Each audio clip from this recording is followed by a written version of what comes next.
आज बात करते हैं एक ऐसे युद्ध की जो हमें दिखाई नहीं देता। एक ऐसा युद्ध जो अदृश्य दुश्मनों के खिलाफ लड़ा जाता है, पर जिसके नतीजे, जिसके परिणाम बहुत बड़े हो सकते हैं। हम बात कर रहे हैं क्लीन रूम्स में एचवीएसी वैलिडेशन की। एक ऐसी जगह जहां हवा की शुद्धता मतलब सब कुछ है। सोचिए, आप एक ऐसे दुश्मन से कैसे लड़ेंगे जिसे आप देख ही नहीं सकते। यही सवाल इस पूरी प्रक्रिया के आप कह सकते हैं दिल में है। खासकर हाईटेक मैन्युफैक्चरिंग जैसे फार्मा इंडस्ट्री में हवा में तैरते ये ना दिखने वाले कण एक बहुत बड़ी चुनौती हैं। ये इतने छोटे होते हैं कि इन्हें देखना नामुमकिन है, पर इन्हें काबू में रखना बेहद जरूरी है। तो आज के इस सफर में हम सबसे पहले इन अदृश्य हमलावरों को जानेंगे, फिर देखेंगे कि इन्हें रोशनी की मदद से कैसे पकड़ा जाता है। इसके बाद स्वच्छ हवा के नियमों को समझेंगे और आखिर में सुनेंगे दो खास कणों की कहानी।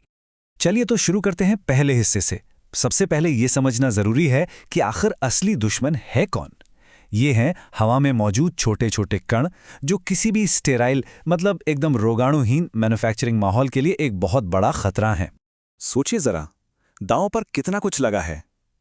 ये ना दिखने वाले कण ही हैं जिन्हें पकड़ना एचवीएसी वैलिडेशन का सबसे बड़ा मकसद है।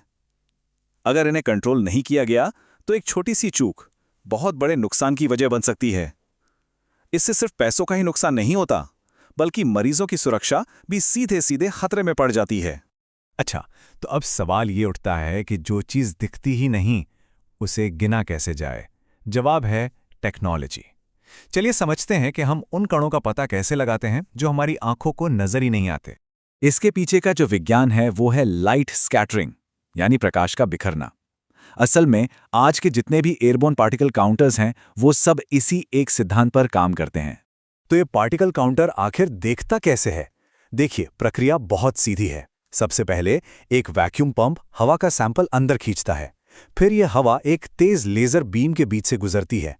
जैसे ही कोई कण लेजर से टकराता है, एक छोटी सी फ्लैश, एक चमक पैदा होती है। एक बहुत ही सेंसिटिव फोटो डिटेक्टर उस चमक को पकड़ लेता है और उसे एक इलेक्ट्रिकल सिग्नल में बदल देता है। और बस इसी सिग्नल से कण को गिना जाता है और उसका साइज पता किया जाता है। अब आती है मजेदार बात। यह मशीन छोटे और बड़े कणों में फर्क कैसे करती है? यह सब कुछ उस फ्लैश की चमक पर निर्भर करता है। देखिए, अगर कण छोटा है तो वो लेजर से टकराकर एक हल्की धीमी सी फ्लैश पैदा करेगा, और अगर कण बड़ा है तो फ्लैश भी ज्यादा तेज और चमकदार होगी। बस इसी चमक के आधार पर मशीन उनके साइज का पता लगा लेती है। इसे समझने का एक बड़ा मजेदार तरीका है। आप इसे धूल के कणों के लिए एक हाई स्पीड लेजर डिस्क को समझ सकते हैं। हर कण लेजर लाइट के नीचे से गुजरता है, एक फ्लैश देता है और अपनी हाजिरी दर्ज कराता है।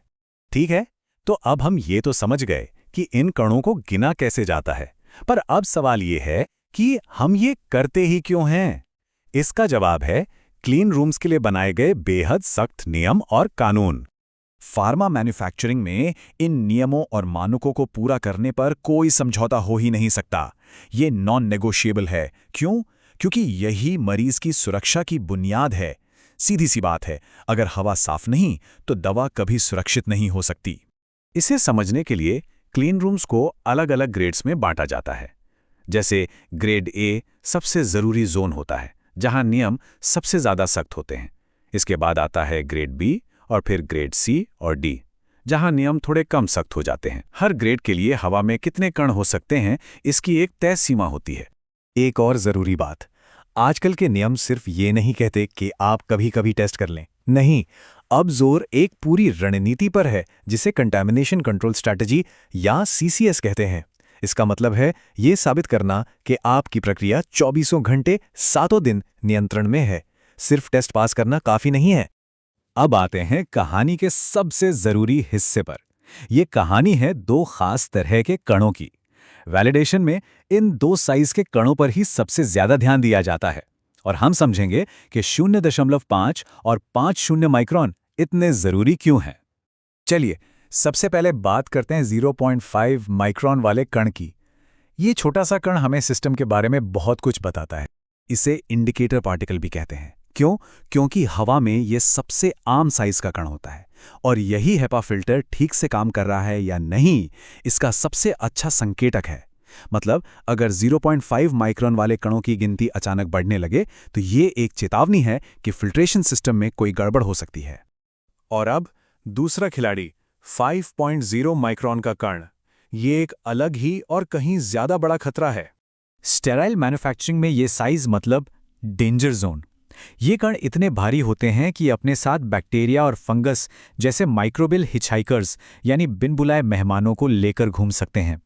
तो अगर ये कण हवा में मौजूद हैं तो इसका मतलब है प्रोडक्ट के दूषित होने का सीधा खतरा।